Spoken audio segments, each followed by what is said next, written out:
kehidupan kita cukup susah gitu kan. Kita nggak pernah namanya jalan-jalan ke mall karena dia buat beli baju aja tuh kayak sayang, mendingan buat makan anak-anaknya gitu loh. Aku cuma mikir udah mah jangan sedih. Nah, itu suatu saat aku balas. Pikiran aku mulai agak melenceng gitu kan.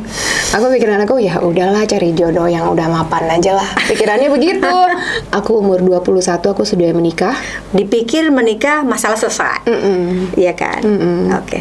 Apakah selesai? Enggak sih.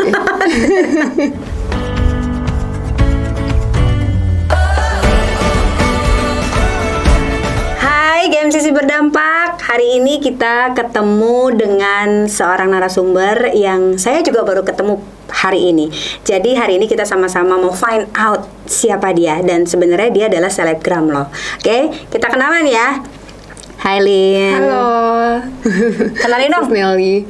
Namanya siapa? Karena yang aku tahu ada di Instagram itu namanya Lina. Coba. Oke.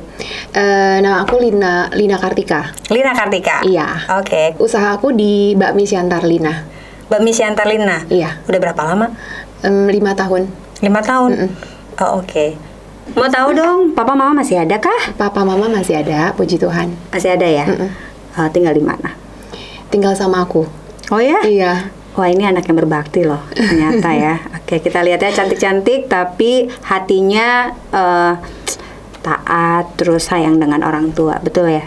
Ya, amin. Mau denger dong masa kecilnya itu ceritanya seperti apa sih? Waktu masa-masa mungkin dibesarkan oleh orang tua, lahir, terus bagaimana hubungan dengan papa, dengan mama, boleh tahu nggak? Boleh. Oke. Iya. Jadi untuk masa kecil aku, ya aku dari keluarga yang benar-benar mama sama papa tuh buat aku tuh segalanya. Wow, oke. Ya, jadi emang kita dari keluarga yang nggak mampu ya. Jadi mama ibu rumah tangga, kemudian papa itu dia bekerja kayak kaca gitu loh, pekerjaan cukup kasar lah ya. Papa. Dan papa ya, dan masih untuk sekolah aku gitu ya masih dibantu oleh saudara. Nah, jadi kehidupan kita tuh aku ngelihat cukup sedih gitu loh ngelihatnya gitu, lihat orang tua aku gimana mereka berjuang gitu ya untuk kita gitu ya. Kadang kan papa kerjaannya tuh sudah gitu, papa kan perokok sekali. Jadi tuh kadang tuh di rumah itu tuh ributnya cuma gara-gara papa ngerokok. Iya. Jadi mama tuh kayak takut gitu papa kenapa-napa. Apa yang harus dilakukan gitu loh. Oh. Iya, karena kehidupan kita cukup susah gitu kan. Paling kita nggak pernah namanya jalan-jalan ke mall. Ya itu susah, nggak pernah banget, jarang sekali. Paling kalau misalnya papa lagi ada kerjaan ya, proyek gitu kan, terus udah baru kita bisa jalan-jalan ke mall. Dan itu tuh aku harus melihat gitu ya, kayak tangannya papa pernah tuh kayak dia kan senang pakai cincin batu gitu ya. Itu pernah masuk ke dalam tuh gara-gara kacanya tuh nimpa tangannya dia gitu. Jadi aku harus lihat tuh papa tuh tangannya yang luka-luka gitu. Untuk kita dapat berkat. Jadi aku ngeliat tuh lihatnya sedih gitu kan.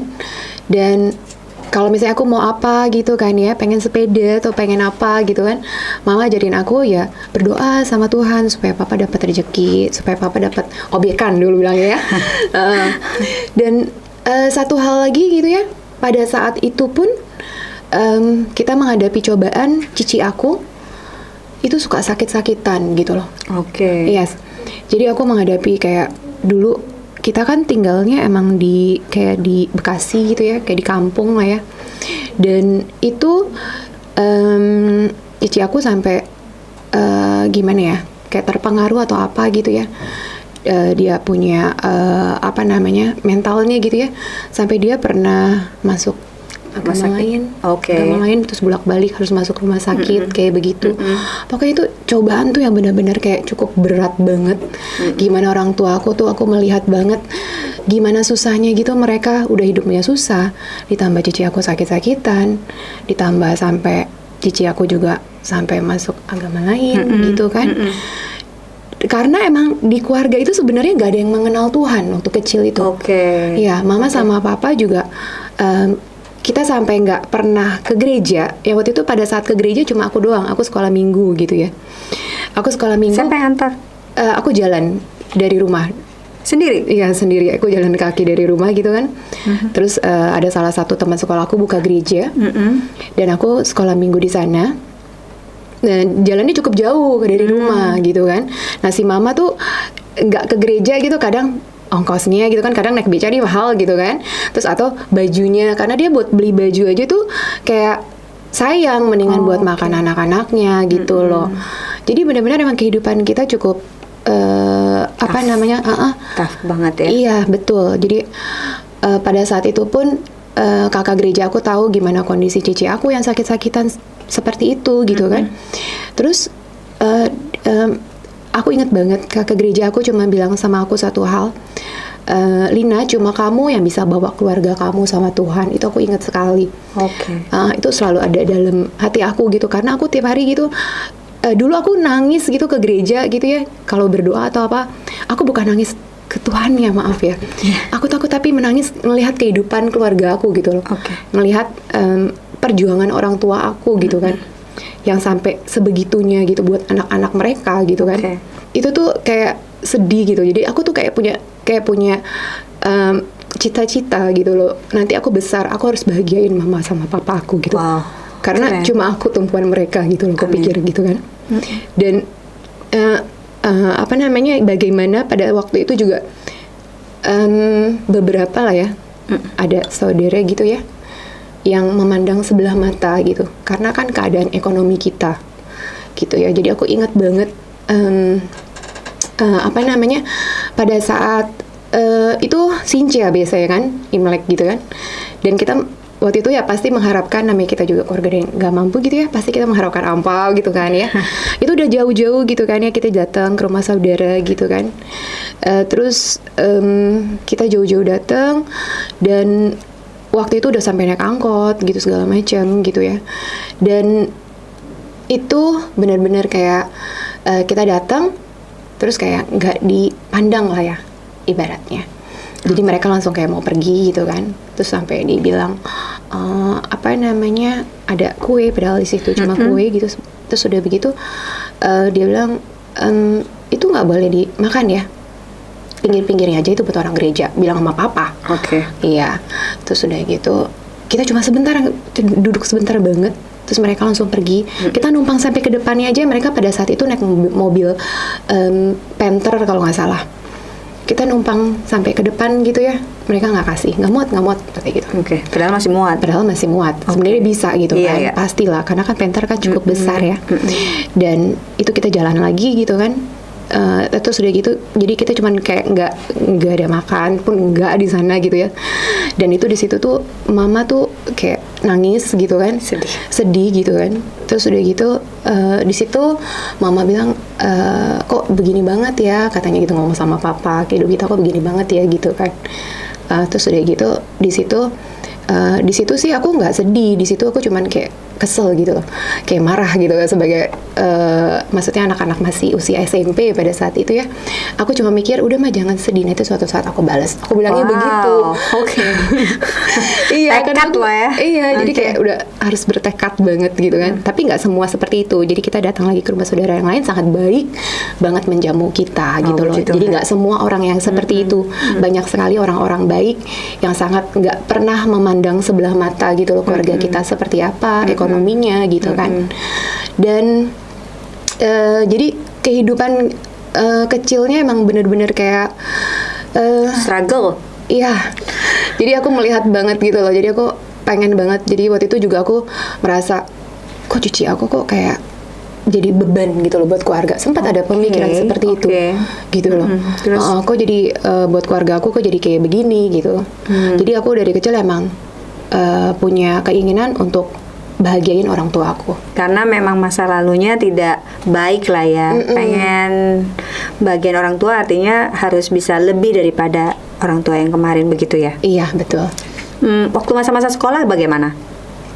Masa-masa sekolah, jadi aku tuh emang lumayan rajin belajar ya. Jadi waktu itu aku SMP, aku pernah dapat beasiswa juga. Wow. Karena emang aku pengen berjuang banget gitu kan buat orang tua aku. Terus aku juga pernah SD aku pernah jualan kue ya kan. Jadi sekolah gitu ya, bukan buka kantin gitu, enggak. Jadi aku bawa kue gitu kan, bawa makanan dari rumah mama yang bikin. Kemudian pertama aku bikin, terus teman-teman kan suka pada nyoba gitu kan. Lin, di mana nih? Pesen dong gitu-gitu. Jadi dulu kecil aku suka bikin PO tuh, mereka tuh sekelas itu. Dari kecil aja udah buka PO ya? Iya, jadi namanya dulu kan nggak ngerti PO ya, dicatat-catatin namanya siapa nih, pesanannya apa nih gitu. Sampai guru aku pun pesen tuh. Oke. Iya, jadi aku sering bawain tuh kayak nasi goreng, bakmi goreng, kayak martabak telur, bakpao gitu kan. Aku jualan juga gitu loh. Terus jadi mama tuh seneng gitu kan. Jadi kan ada jadi kayak dapat uang gitu kan dari situ. Terus aku seneng gitu kan. Jadi pulang sekolah aku malah nggak bawa uang jajan, karena kan sekolah aku deket kan dari rumah, aku jalan kan, kadang ikut papa dianterin naik beca sebentar gitu, nanti kan papa sekalian kerja gitu ya. Nah pulangnya ya aku jalan kaki gitu, jadi aku nggak bawa uang jajan, tapi malah pulangnya gitu Kak, aku bawa uang banyak, gitu buat mama. Jualan. Iya. Terus nentengnya gimana itu ke sekolah? Aku waktu itu suka bawa sepeda. Jadi sepeda aku udah keranjangnya di depan gitu kan. Jadi itu bawa makanan gitu. Nggak malu? Enggak sih. Yakin? Karena kan pasti banyak teman-teman. Banyak gitu kan. sih. Padahal sepeda aku tuh cukup kayak bukan sepeda bagus ya. Yang lain kan ada sepedanya, aku inget dulu ada cycle yang udah sepeda gigi. Sepeda aku tuh bener-bener sepeda lama, sepeda stainless gitu. Diledekin sih sama teman-teman gitu. Maksudnya diledekin bukan jualan gitu, enggak. Tapi Lina sepedanya yang kayak pakai sepedanya tuh kayak stainless gitu, tapi kuat banget. Tapi sepeda yang bener-bener jadul banget. Tapi enggak sih, pada saat itu enggak malu. Nggak malu sama sekali? Enggak. Apa yang mendasari atau bikin Lina percaya diri, walaupun itu kan masih SD kan, dan itu masa-masa sebenarnya Lina main, tapi Lina tetap nggak apa-apa jualan kok gitu. Tetap sambil aku main-main juga gitu kan ya. Jadi aku merasa nggak ada malu sama sekali gitu loh, kita jualan gitu kan, terus teman-teman suka pesan makanan sama aku. Jadi aku nggak pernah merasa malu sih untuk jualan dari kecil. Kayaknya bener-bener mau membahagiakan orang tua. Iya, amin. Karena pasti seneng kan begitu sekolah nggak minta duit, tapi pulang sekolah bawa duit buat orang tua. Iya, senang sekali. Jadi aku sangat senang sekali. Sampai kelas berapa begitu? SD. Jadi SD kan aku sekolah di situ karena dekat dari rumah gitu kan. Itu sampai kelas 6 SD. SMP udah nggak jualan lagi dong, karena kan udah beda. Aku udah pindah sekolah. Lebih jauh kan, sekolahnya nggak ada SMP-nya, udah lebih jauh. Dan SMP itu aku udah nggak jualan makanan lagi waktu SMP. Jualan apa lagi? Itu aku sewain buku komik. Tuh kan. Iya, otak jadi bisnis udah ada. Terus? Iya. Jadi waktu itu seneng kan baca-baca komik gitu kan. Terus sama temen nih ceritanya berapa orang, 3 orang gitu, kita buka kayak perpustakaan, terus kita sewain buku-buku komik gitu. Itu lumayan juga sih. Wow, emang udah tergerak untuk bisnis kayaknya ya? Iya, kayak ada aja gitu. Ya, mungkin pas ada aja sih jalannya gitu kan, teman-teman gitu ya. Teman-teman rumah gitu kan. Kita bikin perpustakaan yuk. Ada buku apa yuk, kumpulin di sini ya. Jadi pada ngumpulin buku, terus kemudian kita sewain. Iya, kita sewain. Oke. Terus lulus SMA ada kuliah kah? Nggak ada. Oke. Nah, karena, ini jadi kan emang biayanya kan nggak ini kan? Ya, tidak mumpuni lah ya. Terus apa yang dilakukan setelah itu coba? Iya, jadi kalau waktu SMA itu aku berpikirannya waktu itu kan nggak kuliah kan, jadi aku sempat les kayak komputer gitu-gitu doang. Dan di situ aku pengen kerja. Jadi pengen kerja. Aku sebenarnya pengen kuliah, tapi kan emang biayanya tidak memungkinkan. Jadi aku sempat kerja di TNG waktu itu jadi customer service, dan di situ emang mulai pikiran aku mulai agak melenceng gitu kan. Pikiran aku ya udahlah, cari jodoh yang udah mapan aja lah, pikirannya begitu. Beres gitu kan. Padahal waktu aku sekolah itu ya, waktu pas aku merasa sekolah aku oke gitu kan, aku merasa nggak perlu gitu, aku harus nikah mah nanti gitu. Cuman pas lagi SMA tuh udah mulai kayak sempit gitu kan pemikirannya. Habis lulus SMA gitu, cari cowok yang mapan, bisa biayain keluarga, hidup aku mungkin bisa mapan gitu kan, urusan beres. Aku pikirnya begitu. Terus jadi memutuskan untuk nikah. Dapat loh ya pasangannya ya. Iya. Dan dia mapan. Ya, bertanggung jawab. Wow. bertanggung jawab dan pekerja juga gitu kan. Aku ngeliatnya kan, oh nih udah oke, udah mapan aku liatnya. Walaupun usia kita mungkin terpaut jauh. Perjalanan hidupnya sampai akhirnya menikah dan memilih, walaupun apa ya istilahnya, ada alasan untuk menikah itu karena dipikir menikah masalah selesai. Iya kan? Oke. Apakah selesai? Enggak sih.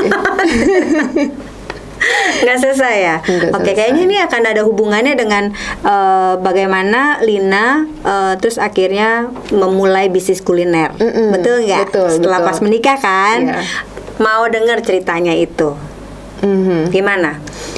Iya, jadi waktu saat aku menikah itu, ya kan aku lihat, maksudnya baik gitu loh, nggak yang gimana-gimana gitu kan. Akhirnya aku memutuskan untuk menikah muda. Oke. Jadi waktu itu aku umur 21 aku sudah menikah. Wow, oke. Iya. 22 aku udah punya anak. Oke. Cepet banget ya. Iya. Anaknya pasti udah jadi kayak temen nih. Iya, anakku sih udah mau 17 tahun dan 16 tahun sekarang yang perempuan. Udah kayak temen, kita senang sih. Sebenarnya ada bagusnya juga. Aku senang sih, emang kayak pengen nikah muda kan, karena mama juga kan nikah muda kan dulu kan. Iya, itu anaknya ada udah gede-gede. Jadi aku juga pengen seperti itu gitu kan. Ya waktu pernikahan itu aku berharap sesuatu itu adalah dari manusia. Aku berharap dari pasangan aku gitu kan. Aku sangat berharap gitu loh. Jadi aku pengen coba yang, ya pokoknya melakukan yang terbaik. Aku mengharapkan you juga seperti itu sama aku gitu kan. Oke. Tapi kan ternyata ya mungkin kan karena perbedaannya yang terlalu jauh, kemudian ya namanya rumah tangga ya, nggak ada yang benar-benar Nggak ada yang sempurna. harmonis, nggak ada. Itu pasti banyak banget Betul. perbedaannya gitu setelah menikah. Mungkin pacaran manis, tapi udah menikah, itu udah kayak, aduh kok begini gitu kan. Itu adalah realita. Terus. Iya. Jadi kayak ya perbedaan aku ya karena usia yang cukup jauh, terus keadaan aku juga bukan dari orang yang mampu gitu kan. Jadi kastanya itu emang udah berbeda sekali. Jadi aku tuh sangat, ya aku merasa sih tidak dipercaya. Pokoknya intinya seperti itu gitu kan. Banyak perbedaan-perbedaan itu, dan aku merasa, oh kok begini gitu kan. Menyesal nggak? Menyesal nggak menikah? Pada saat itu sih sempat ada menyesal menikah, jujur gitu dalam hati gitu. Banyak kok ibu-ibu yang memang sudah menikah akhirnya menyesal juga kok. Tenang aja. Iya. Kamu nggak sendiri. Iya. Oke, terus? Iya, jadi merasa kayak, aduh kok begini banget gitu kan. Nah terus ya dari situ aku udah coba, maksudnya dalam itu aku udah coba ikutin, tapi kan ternyata tidak sesuai dengan yang diharapkan. Selalu segala sesuatunya nggak diharapkan gitu kan. Sampai tapi terus ya tetap terus sama-sama ya, namanya pernikahan itu ya, kita tetap terus belajar sama-sama gitu kan. Nah terus sampai pada akhir, dan di situ juga karena mungkin masa muda aku kan dulu kan langsung kayak masa main-main itu nggak ada tuh, pas muda langsung nikah kan soalnya kan. Benar. Udah Iya. SD juga udah jualan, SMP jualan, SMA juga fokus belajar. Iya, jadi aku nggak ada kayak masa-masa sama teman-teman nih gitu kan. Sempat dalam pernikahan itu, aku nggak kerja nih, aku ibu rumah tangga gitu kan. Aku juga kadang-kadang berpikir gitu, aku nggak mungkin bisa apa-apa lah. Aku cuma lulusan SMA gitu kan, dan nggak ada kepikiran sama sekali. Jadi pada saat itu pun suami juga masih, aku merasa suami udah mapan gitu kan. Aku dapat uang bulanan ya udah gitu kan. Ya itu banyak kan pergi sama teman-teman gitu. Ada waktu-waktunya lah yang seperti itu, yang menurut aku itu sebenarnya nggak terlalu berguna harusnya. Cuma pada masa-masa itu kan akan aku ini loh, apa namanya, nggak merasakannya waktu muda. Jadi pada saat pernikahan aku jadi kadang sering pergi sama teman, itu salah sebenarnya. Balas dendam lah ya. Hah? Iya, Yang terlalu tidak sering gitu kan. Iya, gitu. Karena kan loh, nggak tuh. dapet kan kemarin Iya, kan. betul gitu ya. Terus sudah begitu, nah di saat-saat seperti itu, terus di situ juga aku nggak pernah mengenal Tuhan. Jadi pada saat itu aku nggak pernah berdoa, nggak pernah ke gereja juga. Padahal harusnya bisa. Iya kan, pada saat aku udah menikah itu harusnya bisa gitu kan. Tapi itu aku juga enggak. Jadi hidup ya udah datar begitu aja gitu kan ya. Terus aku merasa apa yang aku harapkan kok Tuhan kok juga nggak kasih gitu kan.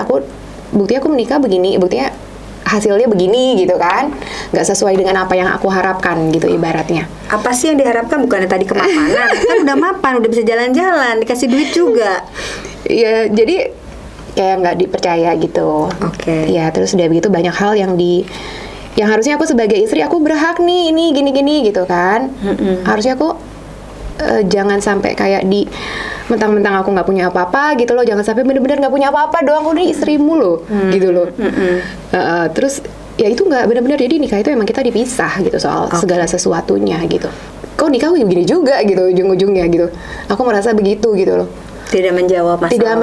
Tidak menyelesaikan masalah. Iya, hidup aku nggak kekurangan makan emang, nggak kekurangan gitu ya. Terus udah gitu,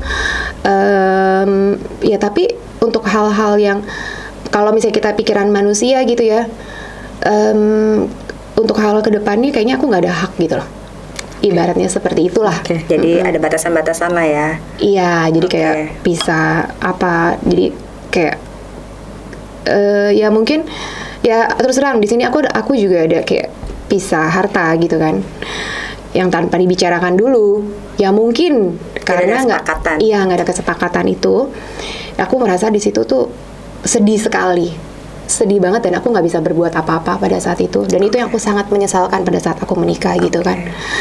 Bukan berarti aku mau gimana mau ngambil gitu, paham ya, tapi aku kok diginiin gitu kan. Sedangkan banyak hal di dalamnya, di belakang sini yang sebenarnya tuh dengan pemisahan ini merugikan aku dan anak-anak aku. Gitu loh. Ya nggak bisa berbuat apa-apa. Ya jadi aku merasa ya udahlah, udah begini mau gimana gitu. Jadi aku nggak pernah bisa melakukan apa-apa, aku nggak mikirin gimana gitu kan. Ya udah jalanin aja gitu kan. Kemudian pada saat yang berjalannya waktu, akhirnya mulai ada masalah ekonomi gitu kan ya di pekerjaan suami gitu kan. Akhirnya aku diperbolehkan untuk kerja properti.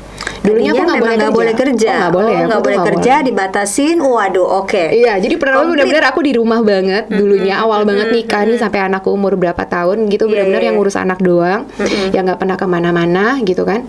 Nah, jadi pada saat aku boleh keluar tuh udah kayak gitu kan, lepas gitu loh. Jadi kayak berasa, jadi kayak pernah clubbing gitu kan sama teman-teman gitu kan. Paham.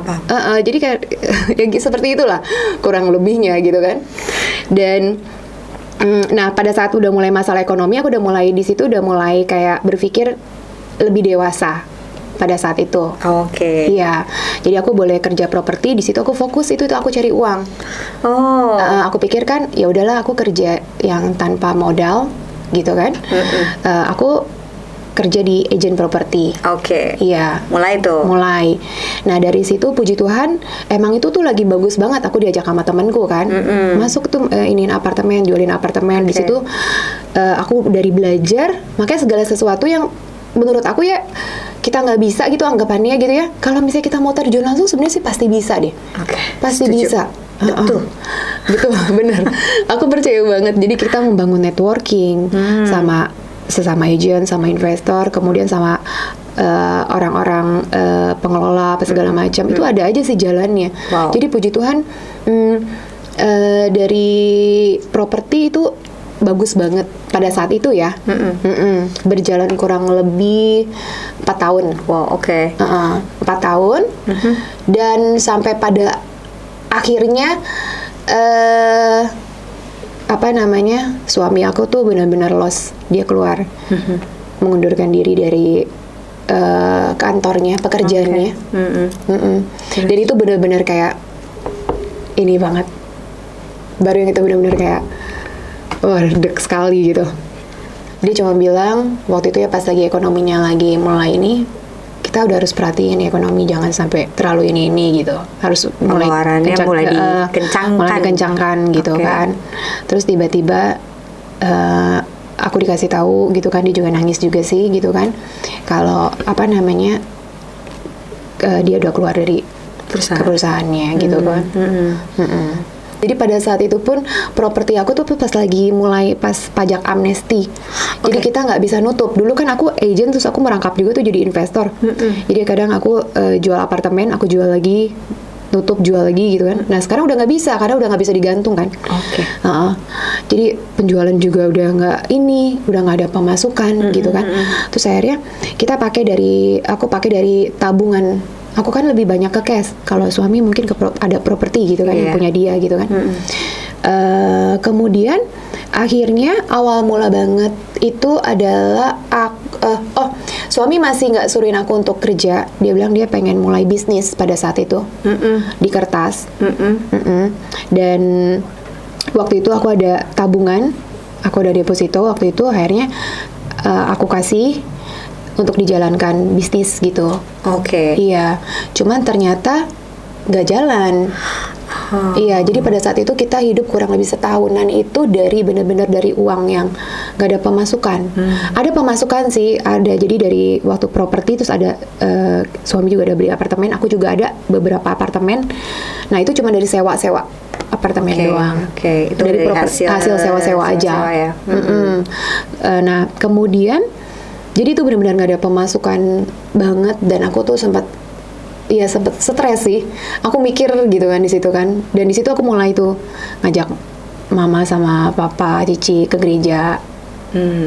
Tiap minggu kita ke gereja gitu. Oke. Iya. Ini udah hopeless lah ya. Iya, jadi sering ke gereja gitu ya. Terus udah begitu, aku mikir harus buka kuliner nih, aku bilang gitu. Karena emang dari dulu sebenarnya pengen buka kuliner dari awal merit itu. Oke. Cuman kan dulu aku ngarepin kan modal dibukain gitu kan, dibukain modal gitu. Cuman kan nggak terrealisasi gitu kan. Kok tidak tergugah gitu Iya, nggak tergugah gitu. Aku nungguin gitu kan, biasa kan. Mana nih bosnya mana nih? Iya, gitu bosnya mana ini? Terus udah gitu. Iya, dari dulu pengen karena kan emang mama aku tuh jago masak. Jadi semua muji lah kalau misalnya ini masakannya mama oke gitu kan. Terus akhirnya aku pikir apa mau buka tenda. Aku bilang ini harus jalan nih. Kalau nggak ada usaha gimana gitu kan. Sempat mau buka kayak buka tenda gitu tuh di apartemen gitu kan, tenda-tenda yang lepas cabut. Sempat ada pemikiran seperti itu sih. Akhirnya dari situ baru aku buka ke bakmi. Oh gitu. Oke, terus gimana dong, ceritain dong startnya. Mama yang bikin atau Lina sendiri yang bikin ya jadinya? Kan karena mama yang tadinya jago masak nih. Iya, jadi begini. Pada saat buka bakmi itu kan udah tuh uangnya itu udah habis tuh, uang tabungan aku udah habis kan yang kata dari bisnis itu kan. Habisnya kan hilang kan karena nggak jalan. Akhirnya suami jual propertinya. Dia kasih ke aku. Wow. Iya, dia kasih ke aku untuk buka bakmi ini juga. Nah terus kemudian dari situ aku berpartner dulu sama yang udah buka bakmi waktu itu awalnya. Partneran ya? Iya, aku partneran karena iya aku franchise kali ya? Enggak sih, kerjasama sih, lebih kepada kerjasama. Nah kemudian pertama kali buka dengan modal ya, maksudnya kita udah sewa ruko gitu kan, renovasi segala macam gitu kan, dengan modal yang lumayan lah ya. Dan itu pertama kali buka nggak rame, jadi kita menghadapi kayak sepi gitu, stuck jadi agak ini juga sih, aduh kenapa ya, apa nggak cocok kali ya dari properti ke makanan. Kan ada tuh yang kayak merasa tuh kayak ininya sesuai apa enggak sih gitu kan.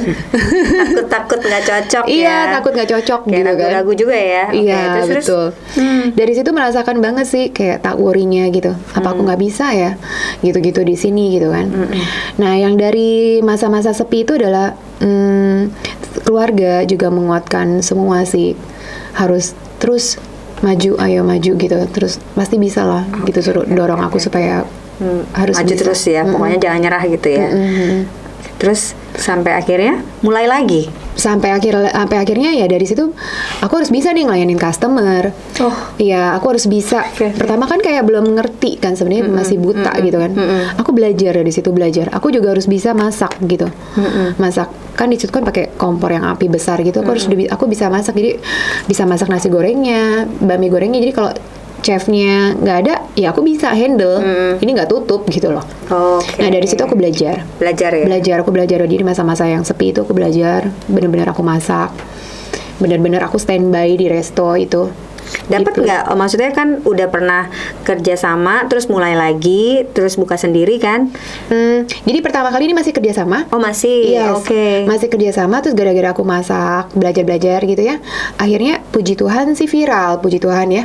Oh, Karena aku main media sosial. Oke. Ya, karena aku cukup aktif di media sosial kan. Oke. Jadi kayak ada aja gitu yang iniin fotonya gitu kan. Terus ada food blogger datang, terus baru itu viral kan, diundang TV gitu kan. Oke. Awal sekali. Jadi karena diviralkan, Karena Lina masak sendiri gitu kali ya? Iya, Oke. karena aku masak sendiri gitu kan, viral gitu kan. Ha-ha. Nah, masak di resto ya waktu itu ya. Itu dulu masih kayak bahan baku semua, itu bukan dari aku. Oke. Aku cuma masak di restonya aja dulu awal-awal. Oke, jadi disitulah ya. Di situ lumayan puji Tuhan ramai karena viral. Ramai sekali lah. Mm-mm. Terus jadi berlanjut. Berlanjut, betul. Jadi dari situ viral itu kan kayak nggak selamanya kita viral gitu kan, cuman Nah. cuman ngeliat aku ya doang ya. Nah iya, ada Aku suka dulu- dukanya berarti kan, iya, di dalam itu betul. ada tantangannya sendiri kan? Tantangannya. Apa tantangannya? Jadi dari situ ya abis viral omsetnya tinggi gitu kan. Iya. Terus di mana suatu suatu senja itu di mana itu harus omsetnya ya datar lagi. Jatuh banget enggak, tapi ya datar gitu Oke. kan. Nah, itu benar-benar aku harus gimana caranya nih? Gak bisa. Aku turunin tuh harga, aku bikin Diskon. iya diskon gitu-gitu. Tapi kok nggak ngaruh ya gitu kan. Nah, di situ baru aku upgrade makanannya. Oke. Iya, kan ada banyak komplainan gitu kan ya, ada banyak komplainan. Kemudian aku ngomong juga ke pihak sana. Oke. Terus ada kata-kata seperti ini, ya mau bikin aja sendiri katanya gitu. Silakan. Oke. Ya, aku udah buktinya juga itu. Oh berarti boleh dong aku bikin sendiri nih gitu kan? Ya sudah aku bikin. Aku coba upgrade semuanya itu satu persatu. Aku coba bikin sendiri. Bahan-bahannya itu semua. Iya, jadi pada saat itu pun kalau nggak salah hampir sebelum pandemi itu mendekati pandemi, sebelum pandemi. Itu aku bikin kayak babi panggang sendiri, belajar tuh. Itu benar-benar belajar turun kayak harus bikin babi panggang gimana ya, belajar dari YouTube gitu kan. Karena mama kan lebih nggak gitu bisa kan. Mama kan ngertinya kan kayak bakmi dia bisa. Cuman kayak makanan yang modern-modern dia kan nggak bisa. Iya, jadi dari situ aku belajar, benar-benar aku belajar. Oke. Benar-benar Ngolah materi sendiri tuh ya. Ya kan bahan-bahannya itu harus Bahan-bahannya. diadain kan. Karena sudah tidak bisa lagi disupply. Iya, karena aku harus bisa nih gitu kan. Oke. Harus bikin semua sendiri. Terus kemudian aku udah langsung beli deh tuh alat-alatnya. Alat yang Apollo-nya apa langsung beli semua deh. Gitu loh. Karena aku yakin nih harus bisa gitu kan. Dan akhirnya Puji Tuhan sih, jadi pas aku pertama kali gitu ya bikin, emang sih nggak selalu nggak hasilnya nggak langsung bagus gitu kan. iyalah Iya. ya. Namanya juga masih belajar di YouTube lagi ya. Iya, Bukan bener. les langsung. Oke, Bener terus banget. Nah di situ pas aku baru mulai aja tuh udah banyak kayak, karena aku sering upload di emang kekuatan media sosial sekarang ya. Branding gitu itu penting sekali. Ternyata aku baru mulai aja nih, baru mulai masak babi panggang udah ada pesanan gitu kan. Oke. Waktu itu coba ini udah oke nih tapi kurang begini gini. Akhirnya lama-lama tuh ngerti. Dan aku pasarin kan, aku sering main media sosial kan. Nah terus kemudian ada chef dari Semarang gitu kan ya. Bisa aja gitu sharing gitu, itu kurang ini gini dia bisa ngajarin gitu, kayak ada ya mungkin jalan Tuhan gitu ya ngasih ini, itu kurang gini jadi kayak ngasih aku ilmu gitu kan dari situ. Iya, puji Tuhan ya akhirnya bisa itu semua sendiri berjalan. Apa sih nama bakminya? Sehari karena aku udah bikin semua sendiri, aku rubah lah. Aku kan pengen namanya sendiri. Iya, aku pengen nama sendiri juga dan aku pengen mengembangkan bisnis ini gitu loh, karena aku percaya aku harus bisa gitu loh. Oke. Iya, jadi aku bikin nama Bakmi Siantar Lina dan itu lumayan untuk problem buat aku. Adalah aku takut nih nama baru, orang kenal aku nggak sih nanti? Oke. Aku bingung namanya apa ya gitu kan. Ya sudah, akhirnya aku bikin pakai nama aku sendiri. Bakmi Siantar Lina. Bakmi Siantar Lina. Emang Lina dari Siantar? Aku bukan sih, aku Jakarta. Keren. Cuma mama, mama tuh ada latar belakang dulunya tuh bikin makanan khas Medan gitu, karena kerja dia pernah manggilnya engku ya dulu ya. Oke. Kerja sama kayak engkunya gitu, emang bikinan makanan khas Medan gitu, jadi mama cukup bisa lah. Jadi mama yang mentransfer ilmu juga ya? Iya betul. Oke, berarti ada andil mama. Ada mama, banyak juga mama semua. Namanya- Aku cuma babi panggang doang kok. Yang lain mama. Jadi namanya adalah Bami Siantar Lina. Walaupun Lina bukan dari Siantar. Oke, ingat. Dari masa-masa itu kan berarti kan sekarang karena Bami Siantar Lina ini kan terkenal melalui selebgram, melalui Instagram ya, melalui sosial media ya. Nah, berarti kan Lina juga terkenal atau jadi dikenal oleh orang-orang di luar sana karena jadi selebgram, betul ya? Iya. Ada tantangan tersendiri nggak sih jadi selebgram? Kita nggak ngomong Bakmi Siantar Lina lah. Kalau Bakmi Siantar Lina tadi kan kita udah dengar tuh ceritanya jatuh bangun, gagal, akhirnya ada tantangan untuk bikin materi bahan-bahan sendiri gitu ya. Akhirnya ya terwujud sih gitu ya. Nah, berarti kan maju nih ke langkah selanjutnya yaitu menjadi selebgram. Mau nggak mau kan artinya kan. Saya lihat soalnya ada centang biru. Nah, berarti kan di situ kan mau nggak mau biasanya orang-orang atau mereka yang terlibat di selebgram gitu biasanya musuhnya adalah Haters. yes. Iya. Pernah nggak ngalamin hal-hal yang mungkin bisa menjatuhkan secara mental? Padahal itu cuma kata-kata doang. Banyak tentu. banget kalau Banyak ya. haters. Boleh cerita nggak? Iya, banyak banget sampai sekarang juga. Nggak tahu ya, ada aja orang kurang kerjaan gitu ya kadang ya. Kayak Kamu cantik sih. enggak sih. Nggak ngerasa, cuman kadang orang nggak tahu ya, mungkin pribadi orang mungkin kali ya. Iya, kayak suka kirim message gitu yang nggak enak, komen yang nggak enak. Terus sampai dia mau menjatuhin restoran aku aja gitu ya, sampai Ada ya? bikin yang kayak di Google review dia bilang dia masuk rumah sakit apalah segala macam gara-gara makanan aku ini. Oh, Aku sampai bilang ya, sampai aduh parah banget. Sampai seorang apa sih banyak orang yang kurang kerjaan seperti itu ya, pengen menjatuhkan orang padahal mereka nggak mikir gitu.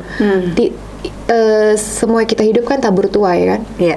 Kita belum bisa menolong orang, apa salahnya kita harusnya bisa berbuat baik gitu loh. Paling tidak nggak usah ganggu orang lah Nggak ya. usah ganggu orang lah, nggak usah jahatin orang lah paling nggak gitu loh. Karena kan dengan kata-kata itu kan itu sama juga jahatin orang juga kan sebenarnya gitu loh. Iya, iya, Mau iya. orang itu gimana ya, ngapain lu urusin hidupnya harusnya. Mau ngapain urusin hidup orang, benar nggak? Harusnya kan fokus sama hidup sendiri.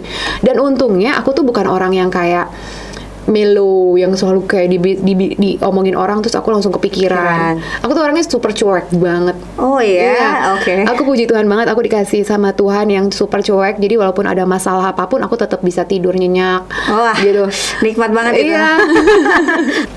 Iya, betul. Oke. Jadi banyak sekali hal-hal yang seperti itu. Jadi ngadepin netizen, terus yang haters kayak gitu, terus bahkan ada orang-orang yang mau menjatuhkan melalui DM atau mungkin Google, ada apa segala macam. Itu banyak ngadepinnya banget. cuekin aja. Pertama sih waktu itu ada sempat kayak aku juga marah-marah juga, aku masukin story gitu ya, ikut-ikutan gitu ke bawah. Aku mikir sekarang aduh apaan sih gitu kan. Udah langsung blok aja lah. Blok boleh gitu. Udah gitu. komen yang gak enak, blok. Udah gitu aja lah. Itu Iya. jalan satu-satunya.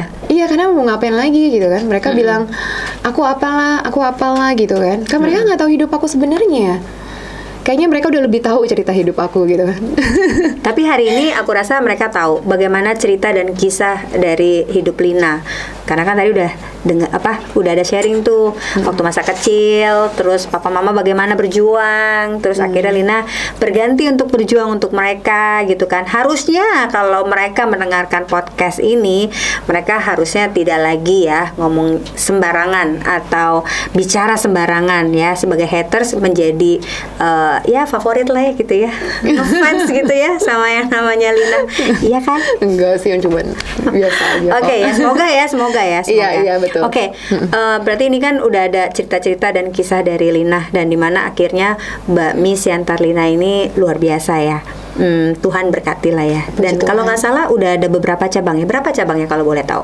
6 cabang. 6 cabang. Di mana Dan aja itu titiknya? berkembangnya di masa pandemi. Oh ya? Aku buka cabang untuk di masa pandemi.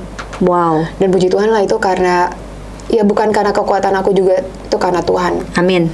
Ya, banyak banget pertolongan Tuhan dalam hidup aku sih. Aku merasakan banget itu.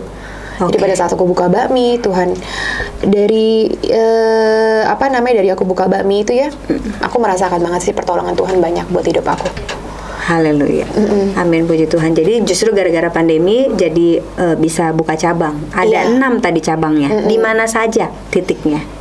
Jadi pertama di Pluit Sakti, kemudian di Gading Serpong, Pesanggerahan, Kelapa Gading, Citra 6 sama Citra 6 di mana nih? Rumah saya dekat Citra 6 nih. Oh ya. Citra 6 di paling belakang sih. Oh, oke. Dekat yang waktu itu dekat Holy Wing seberangnya. Oh, oke, dekat. Nanti saya tinggal nyebrang. Iya. Kabarin ya nanti ya kalau ke sana. Oke, jadi ada 6 itu ya sekarang ya. Dan semuanya di-maintain langsung sama Lina atau sekarang punya tim? Udah ada tim yang, jadi masing-masing ada manajernya yang udah kelola. Berarti Lina harus keliling di sana? Iya, kadang-kadang aku keliling gitu ngontrol. Tapi udah ada masing-masing manajernya sih. Oke. Kalau aku dengar kisahnya ya dari awal gitu ya, memang secara keterbatasan ekonomi waktu dibesarkan oleh keluarga gitu ya, dan ternyata itu bukan halangan untuk bisa sukses ya. Betul. Betul ya? Betul sekali. Dan terus akhirnya begitu coba berjuang, terus yang cita-citanya satu yaitu mau menyenangkan orang tua, dimana itu akhirnya terwujud ya, bisa menyenangkan mereka. Dari SD loh sudah berusaha dan memang itu sudah terlaksana ya, jualan untuk orang tua dan kasih uang ke orang tua gitu ya. Iya. Dan dari hasil itu semuanya, dan mereka sudah bisa tersenyum karena menerima keuntungan dari apa yang dilakukan oleh Lina, betul ya? Iya, mereka senang. Itu adalah masa-masa yang menurut saya mungkin bisa teringat, bisa diingat sama Lina juga, dan itu adalah salah satu perjuangan. Jadi kalau aku boleh simpulkan, hidup Lina ini penuh dengan perjuangan. Kalau boleh aku tanya, apa yang sudah diraih sama Lina ini? Apa yang Lina mau sampaikan kepada Papa dan Mama? Boleh lihat di situ. Kepada Papa dan Mama ya? Papa Mama dong. Iya. Ya, buat Papa dan Mama, aku bahagia banget. Maksudnya bisa lahir dari kalian, orang tua yang sangat luar biasa, yang sangat sayang, cinta banget sama anaknya, gitu. Terus aku berharap Papa dan Mama pokoknya sehat terus. Pokoknya nggak usah mikir apa-apa lagi sekarang. Ya, pokoknya harus seneng lah, harus bahagia. Pokoknya harus jaga kesehatan. Dan aku berharap pokoknya Papa dan Mama umurnya panjang. Amin. Itu aja sih Oke. buat Papa dan Mama. Keren. Sekarang aku pengen tanya, ada nggak orang-orang yang memang ikut andil selain Papa dan Mama? Puji Tuhan sih, cici aku itu benar-benar mukjizat Tuhan sih. Yang dulu aku cerita yang sakit-sakitan, itu benar-benar kayak sekarang dia benar-benar normal bener. Dan bantu aku tiap saat kemanapun gitu ya. Aku kontrol, dia selalu ikut aku gitu kan. Oh ya? Iya. Jadi benar-benar yang tuh sudah gitu, dulu kan dia sempat kayak pindah agama gitu. Sekarang dia benar-benar taat banget sama Tuhan. Kembali dan taat sekali. Dia selalu ngingetin aku misalnya di rumah, Mer, doa bareng yuk sama Papa sama Mama. Kita selalu doa bareng. Aku ke bawah, kita doa bareng. Dan itu luar biasa banget. Benar-benar yang kembali sama Tuhan dan yang benar-benar taat dan benar-benar hidupnya nggak ada sakit. Dan dia benar-benar bantu aku juga. Dan dia mengalami mujizat Tuhan lah ya. Iya, dia mengalami mujizat Tuhan yang luar biasa dalam hidupnya. Iya, disembuhkan luar biasa. Oke, aku mau Lina sekarang kasih pesan atau masukannya ya untuk mungkin orang-orang yang sedang berusaha untuk sukses dalam membangun bisnisnya. Iya, buat mungkin semua wanita kali ya. Wah, keren. Setuju, semua wanita. Iya, mungkin buat semua wanita ya, walaupun mungkin kalian merasa cuma sebagai ibu rumah tangga, itu pun aku merasakan. Aku hidup susah pun aku merasakan semua. Dan mungkin kalian pikir nggak mungkin bisa nih gitu kan. Cuman dari pengalaman aku, nggak ada yang nggak mungkin bagi Tuhan. Waktu kita, apa yang kita mau, belum tentu saat itu mungkin Tuhan kasih. Tapi ada waktu Tuhan yang mengangkat kita naik. Amin. Yang mengangkat semua wanita naik. Jadi nggak ada istilahnya tuh bagi wanita harus bergantung gitu kan. Pasti kalian bisa gitu loh. Kalian bisa lebih tough, lebih kuat gitu loh. Kalian bisa bantu keluarga kalian. Jadi kalau misalnya mungkin suaminya saat ini jangan selalu kayak merongrong suami ya, ibaratnya begitu ya. Harus ini gitu. Maju sendirilah gitu kan. Maju sendiri dan kalian akan merasa kayak bangga, seneng gitu loh, bisa kayak nyenengin keluarga, nyenengin anak-anak gitu. Itu sesuatu hal yang sangat luar biasa sekali. Amin. Ya. Itu ya. Itu aja sih. Oke, thank you ya untuk Iya, kehadirannya makasih banyak, hari ini Meli. dan kita sebagai wanita juga diberkatin ya. Itu dia para pemirsa GMCC, saya percaya khususnya para wanita ternyata ya, pesannya khususnya para wanita atau para ibu rumah tangga, jangan pernah membatasi diri bahwa ternyata sebetulnya Tuhan sudah memberikan kapasitas lebih kalau kita mau mengorek atau membuka diri untuk belajar, sehingga potensi itu akan keluar dan kita akan dipersiapkan oleh Tuhan. Dan tentunya kita terus berdoa sama Tuhan dan berharap sama Tuhan dan minta tuntunan buat apa yang kita harus lakukan. Dan percayalah, Tuhan tidak pernah memberikan talenta satu, bahkan kita juga bisa mengembangkan kalau kita mau, walaupun cuma satu, pasti ada lebih daripada satu. Oke, semoga podcast ini memberkati banyak wanita, banyak perempuan, dan banyak ibu-ibu rumah tangga di luar sana menjadi pendukung bagi para suami dan pendamping yang bukan hanya yang namanya merongrong, tapi betul-betul menjadi pendamping yang sepadan di luar sana. Oke, sampai jumpa lagi dan kita akan ketemu di podcast selanjutnya. Tuhan Yesus memberkati. Bye.